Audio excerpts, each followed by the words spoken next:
I'm Hiba Elias. And I'm Chevon Drew. And welcome to Momentum, a Race Forward podcast, where we explore how racial justice work is showing up everywhere around us.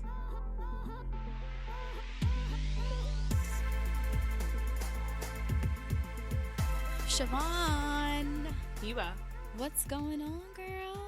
I'm about to tell you. What's going on? The 2020 census is coming up Oh, April 1st. OMG. Okay, so pretend this is like going to the club, y'all. Like pretend it's Thanksgiving weekend and it's, you know what I'm talking about? Like everyone's home and it's that, like you just ate dinner, it's over, your folks are kind of like chilling. Mellowing out. And it's time for you to go out and go find your people, go hang out. You know? The point is, take that type of energy, that type of, let's say Thanksgiving might not be the holiday we want to promote right now. Let's say that it's a holiday that you feel comfortable with, where you're off, you're surrounded by your family, right?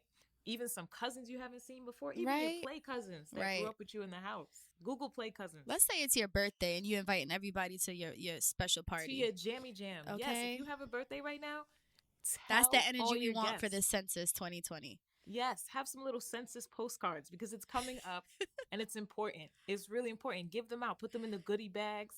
Put them in the kids' goodie bags when you bring the cupcakes to the school, because you know what? They have to count kids. But did you know that? If they don't count the kids? They do. And it's very crucial that we have our parents, our mamas and papas, counting their kids in this census, because this is not just for us. It's for them too. This census happens every 10 years. So we have to make sure that we're counting the babies. Yes, I'm going to even broaden that because I'm practicing, just broadening the scope. So we don't even have to be heteronormative about this. We don't have to be heteronormative. What does your family look like? You know what I'm saying? Whoever is in your family, they need to be counted so that you can be represented in the House of Representatives. And that so you can get some of the resources that are going to be allocated. So there are billions of dollars in funds, in federal funds, that go to things like, new schools or new hospitals, things like that. But if no one knows that your community has grown or that your community has changed, you will not get any dollars. No, in simpler terms. And we don't want that. We want everybody to get some dollars. Right. Because we want new schools with different programs and different opportunities to give these babies. So. Absolutely. And sometimes districts can change, right? Yes. If where you live is changing, that needs to be counted and accounted for as well, because maybe you need some interventions that are specific to your group that's growing.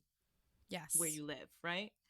Every community needs something different, but I think the census is an opportunity to say, hey, we exist, we're here, we have a growing community here, we need to be represented, and we need the funds that we're paying into to come back to our community to help build us up. So get excited, y'all. And I'm really only half kidding about the cupcakes for the kids at school. So get creative with it. Knock on your neighbor's door, the one that don't like to talk to you. Make friends. Bring something with you. Make a committee if you can, even if it's for the span of your block that you're on. Let's say you're living in an apartment building and there's 4 apartment buildings on your block. You can grab one person from every building and everybody be accounted for that one building that they live in. Hiba, I hope to see you traipsing through Coney Island. Amen. By every block, by any means necessary. With a megaphone. Okay, hey, are you signed up to be accounted for in the Census 2020? No, I'm not. How can I do that? Hey, well, there are resources on X, Y, and Z. I'm going to provide all that information later with our special guest, Maria, who will be sharing that, by the way. Why you got to be mysterious to the people? We just said spread the word. Now you're being mysterious. The guest is going to come on, but in the meantime... And she's going to share all the information. All right, well, then I'm not going to cut it off then, because I was about to just say, let's give them the Census website so that those who are aggressive can just get started. Let's phase into our interview. Hey, this is Ramesh Kathanathy, Race Forward Senior Director of Special Projects, and I want to tell you about this awesome new video on energy democracy we have on Race Forward's YouTube channel. What is Energy Democracy? Uplifts the events of the 2019 Strategic Energy Democracy Convening. 36 leaders from across the nation convened to build collective power around the mission of advancing the movement to democratize energy, while placing an important emphasis on the centrality of race to energy issues. Let's listen to a short clip from the video. Energy democracy is not only the ability, but the necessity to to determine the use of energy, which is a microcosm of a community determining their own destiny. Energy democracy for people of color really is about empowerment, understanding how deeply we've been disempowered. Energy system, as it currently stands, is very destructive to the lives and possibilities of people of color. Energy democracy is really about the ultimate vision of really what we're trying to get to. Learn more about the energy democracy movement by visiting energydemocracy.us and share the video from our posts on Facebook, Twitter, and Instagram. Hey everyone, we're back with a great episode of Momentum. I have a special colleague co-hosting with me today. Elana Needle is in the building. What's going on, Elana? Nothing. What's going on with you? I'm chilling. I'm glad to have you here. So thank you so much for having me as a co-host. I'm really excited. My name is Elana Needle, and I am the director of what's called the Racial Equity Anchor Collaborative. It's a collaborative of 9 racial justice organizations, of which Race Forward is one. And I am actually hosted through an organization called Unidos US, based in DC. And we are working together on activating people of color within the civic engagement arena, specifically around election cycles and a full census count for all communities of color. Amazing work. Amazing work. Throughout the episode, Elana will be helping me navigate this conversation with our very special guest.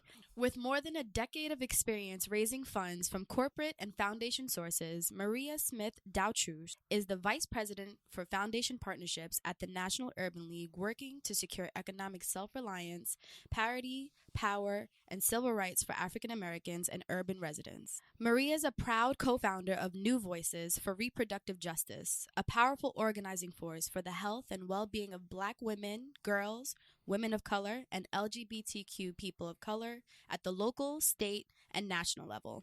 We are now welcoming the great, the one and only, Maria Smith Dautruche. Yay! How Thank are you, you, Maria? Welcome. Thank you. I'm well. I'm happy to be here. Happy to see you and Elana and to be a part of Momentum. Yes. Obviously, the best podcast for 2020. Everybody get on. Listen, we're trying to make it to #1 spot on Spotify and Apple Podcasts. So, but aside from that, I want you to give the people a little introduction about yourself, your position, what you currently do, your many hats that you wear, and then we can just go from there. Yeah, sure. All my many hats, mostly because I have a very big head. So often have to just juggle all the hats to stay warm. So yeah, my official full-time 9 to 5-ish anchor life is as the Vice President of Partnerships at the National Urban League, primarily responsible for raising money from foundation sources, excluding corporate foundation. So I stay in the private foundation lane, places like the W.K. Kellogg Foundation, Robert Wood Johnson, Ford Foundation. I'm naming a bunch, not saying they all give us money. They all could. But that's primarily my role. And I've been there since 2015. The role has expanded and shifted, mostly because of my interests and also heavily because of where the work takes me. So as a national civil rights organization, foundation support tends to lead toward how can we activate and mobilize what is called our base. And the National Urban League has 90 affiliates across the country in 36 states and the District of Columbia. So when folks are investing in us, they're really saying, how can you move the needle in this conversation around public will, around this issue through your affiliate network? So I've had the real great opportunity in the last few years to be a part of the Anchor Collaborative, which Elana is the director of, and really dig into racial equity, civic engagement. I'm project managing our Make Black Count initiative, which is our 2020 census work. Yes. And so I've been able to expand outside of solely fundraising to really doing other projects that I find interesting and that the league prioritizes at some level of importance, which is great because I've been hoping to do that, I think, for at least the past 7 years. Amazing. Amazing. Yeah. And not only are you the VP of Foundation Partnerships, but you also co-found the New Voices for Reproductive Justice. Yeah. Do you want to speak a little about that? Yes, only that I love everyone who is a part of the reproductive justice movement. I really do have a full admiration for every warrior in that space. New Voices for Reproductive Justice recently celebrated 15 years of its own existence. And it's headquartered in Pittsburgh with offices and operations in Philadelphia, Pennsylvania, and in Cleveland, Ohio. Um, and we throw down on reproductive justice. That's what we do. We care about the right to have a child, the right to not have a child, and the right to raise that child the way you want to. We have programs for young women called our Sister Speak Youth Project. And again, connecting to my love of civic engagement, we have a very robust Voice Your Vote project. So we've been active in advocating against abortion bans, advocating around Title X, advocating for maternal health and maternal mortality, and also took a very active role, actually took on Allegheny County Jail years ago around the shackling of imprisoned women when in labor and giving birth. So it's near and dear to my heart. Shout out to my co-founders, Latasha D. Mays, Becca Zayla Mguni, and the Grand Dame, Tony McClendon. That's love work. That's labor of love work. Went into it young and naive and stayed with it, matured and wise. Maria always spins things in such a wonderful way. She's my favorite. I love you all, the anchor children. Just kidding. So Maria, now that I have your attention, and I know how much you love being part of the anchor work, can you tell us a bit and help us unpack what the My Family Matters, My Family Counts campaign is, and tell us how the Urban League is connected to the census overall and how it is connected to the Anchor Project? Yeah, so despite my inability to respond on time to emails about this very important topic, it is really one of the things that I think looking back after the census is completed, I'm going to be so proud to have said I might have had some part of, because the My Family, My Vote, My Family Matters, My Family Counts initiative is really the only multiracial, multicultural, researched messaging campaign out there around census. Don't want to take up too much time about the way this went down, because it goes down the way most things do. There's a large national initiative, and what that means is that the bulk of the time and energy and strategy and thinking has gone into how do we reach middle America. And imagine in middle America, even though this isn't what we know it looks like, white, affluent families that go to soccer practice, 2.5 kids, white picket fence. You know, it's an aspirational, almost not as existent statistically as we think it is, group of people that we're messaging to, talking to, prioritizing, when in fact the whole country is becoming more and more diverse day by day. And so what happens is there's this, okay, obviously we're missing folks. So you Black organizations talk to Black people, and by Black people we kind of only mean African Americans, and you Asian American, Pacific Islander, Native Hawaiian group really get your folks together. And what we really mean by that is East Asians, because that's all we can think about. And you Latino groups, you know, you figure out, you know, how you'll reach your folks. And by that, we really mean whatever that means to you. We haven't really thought that deep into that. American Indian, the same. And so there wasn't a lot of intentional intersection racially. I don't think there was a lot of integration of LGBTQ communities either into how they identify racially. And so what's really cool about My Family Matters, My Family Counts is that it did that connective tissue work. Amazing. Not saying it's perfect, not saying everyone will quote unquote see themselves, but you will actually see more of what the country looks like. It's a start it's an important start, and I hope that other national advocates for the census, including those groups who got supported to talk to their people, quote unquote, I hope that they look back at this and say, what were the gaps we had in 2020 that we can plan for in 2030 in a more integrated way? And of course, want to shout out, if you're interested in seeing some of the assets that were created, in finding out more about the initiative, please go to makemyfamilycount.org. And even the name, I think, comes out of the messaging research we did about what motivates people to participate in the census, what people hold most dear, regardless of their racial identification or ethnicity. It's protection and promotion of their own family. So we made it really personal, and I think that will help to move our multiracial agenda and message forward. But I will pause on that semantic note and say that the census is a count of people in dwellings, not necessarily family structures, which is important because 10 years ago, I lived in my mom's house. And, I was definitely a part of that family. Let's imagine I'm living in my mom's house now with my husband and daughter.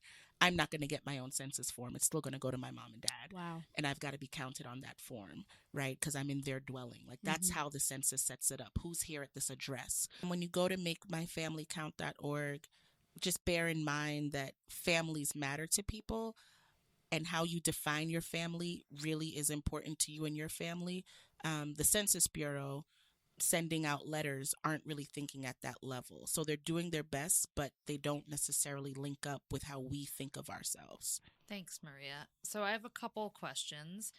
One, does everybody count? So who should you be responding for? Like, if my cousin happens to be sleeping on my couch that month, is that person included in my household or their mom's household?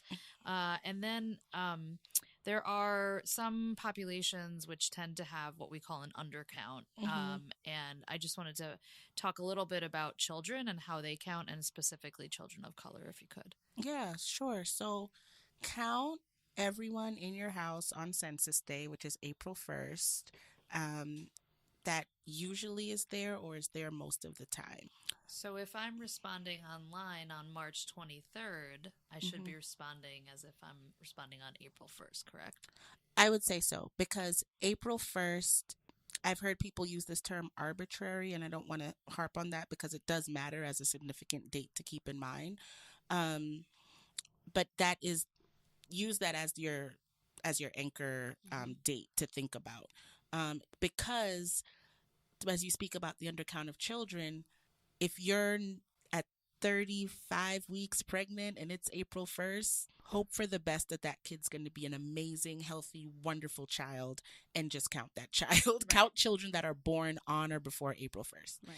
I don't want folks to get too caught up in the weeds about that, but if your child is born on or around April 1st, count them. Even if they're not in the house yet, right? You're like, well, that child's at the hospital. Count your kids. Right. So the undercount of children is problematic, particularly in communities of color. We're talking about average 5% undercount across communities of color, and in some it's even higher, like Hispanic, Latinx communities. I think it can spike up to 7%, spikes over 5% for African American and Black communities as well. So count every child, not just the children biologically related to you, your quote unquote blood relatives. If your friend moves in and they've got a kid, count that kid. If you're the grandmother and a child is staying with you, count that child. If you are co-parenting and sometimes the child is there and sometimes they're not, count that child. There are also ways in which... So y'all, we're just going to let you know, we're in New York City and there are lots of sirens, so you may hear them a little bit in this broadcast. Yeah, I said I rang the alarm before I came because this is really important. Everybody pay attention. And people are talking a lot of reasons why it's important. So I'll give, using the example of children, why it's so important. So we take the census one time for 10 years, and that data works for 10 years, whether it's accurate or not. And so that data is used with allocation of funding and allotment of representation in government at the federal and local levels throughout, right? Like school board districts are drawn based on this. I give the example of a community in Washington Heights, which got their numbers up, got more accurate counts, and were actually able to get the funding to build 6 new schools. Amazing. Right? So if you're not counting that child, it's not just, oh, I didn't put the child in the form. Think of everything your child will need for 10 years. Yes. And think of all the programs that come to your schools, your local government, state funding, children's health insurance, if your child needs WIC, like all these things are supported in part by data we know from census counts. So leaving a child off a form is really doing a disservice to your own family, to that child, and to your community, because those resources are really needed. I actually have a question on where people can, you mentioned before where people can find this information, but there's also a toolkit that's on the makemyfamilykount.org site. Can you give us a little bit of insight on what people can see on this toolkit and how they can access it? Yeah, so here we go. Test live in front of Elana. What do I know about the website and the toolkit? I do believe there's lots of fun graphics, first of all. So here's the one thing I would say to folks is I know it's really easy. Yes, I know it's really easy to feel like, oh, you know, what can I do? You can form your own little census complete count committee by yourself. Yes. You do not need a whole lot of people and infrastructure and committee rules. That's great if you've got it, but if not, you can just decide to get your whole block counted, get your whole building counted. And what you'll find is social media templates that you can post on your Facebook page, Instagram, all the social media outlets. You'll also find downloadable things to print for physical assets, like if you want to print a t-shirt, you want to make a button, a poster, a design, and then you can also I think other things will be posted up there, like training opportunities, webinars. So there are a lot of ways to get involved at your own level. So, you know, I work at a national organization that's one of the partners of both the Census Bureau and the Racial Equity Anchor Collaborative. I'm on my county's Complete Count Committee. I'm on my city's Complete Count Committee. But honestly, the most active, engaged work I'm doing at a relational organizing level is the Complete Count Committee I made up by myself, because I felt like these other committees were staffed by people who had jobs at organizations and not necessarily reflective of the communities that they needed to reach out to. Yes. So I just started my own Complete Count Committee that is literally me and 3 volunteers.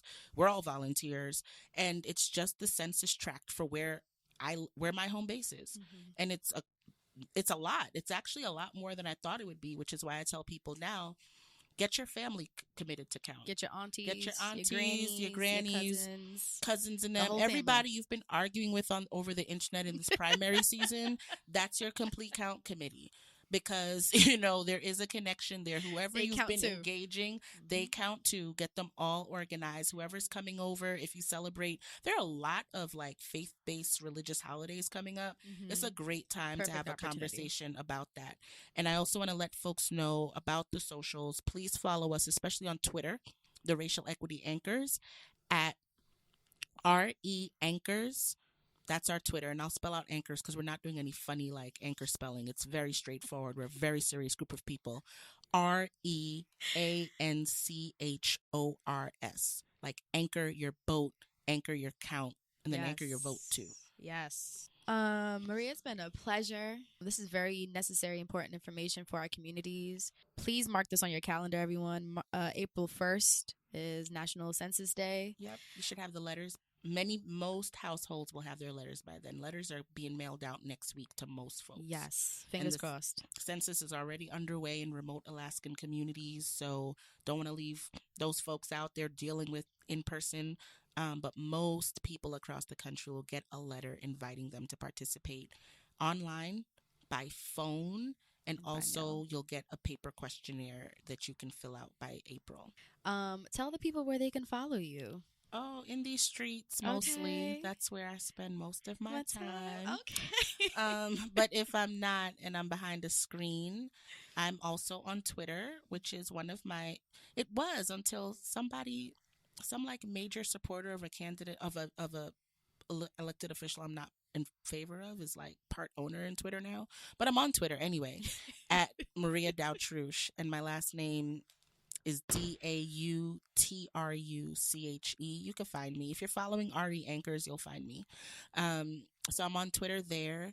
I'm also on Instagram at the same old thing, Maria Dautruche, keeping it consistent, where I do post a lot about census, actually. So if you're interested in following there, and I'll plug someone that's not me, because I just think they're doing an amazing job of census on Instagram.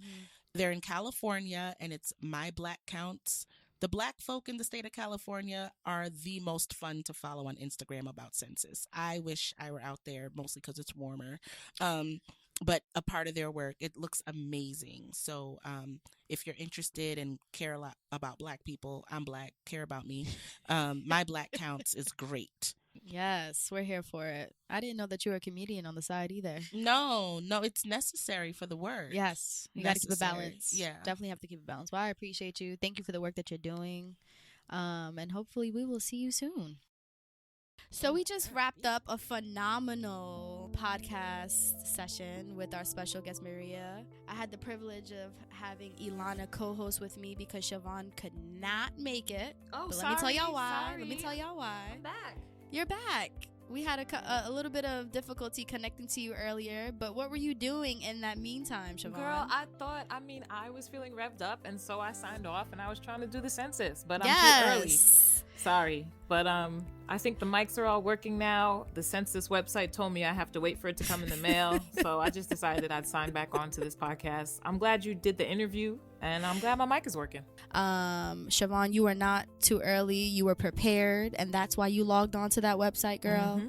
Okay, you wanted to be counted for in the Census 2020, right. And I hope everybody has that energy. So please go out there and be accounted for. Exactly. You matter, right? You matter. Exactly. The future matters. So yes, let's get on it. Let's work on it. So Chevon, yes, we're officially 8 months away from Facing Race 2020. We're hosting it in Raleigh, North Carolina, from November 12th to the 14th. So if you haven't gotten your tickets are on sale.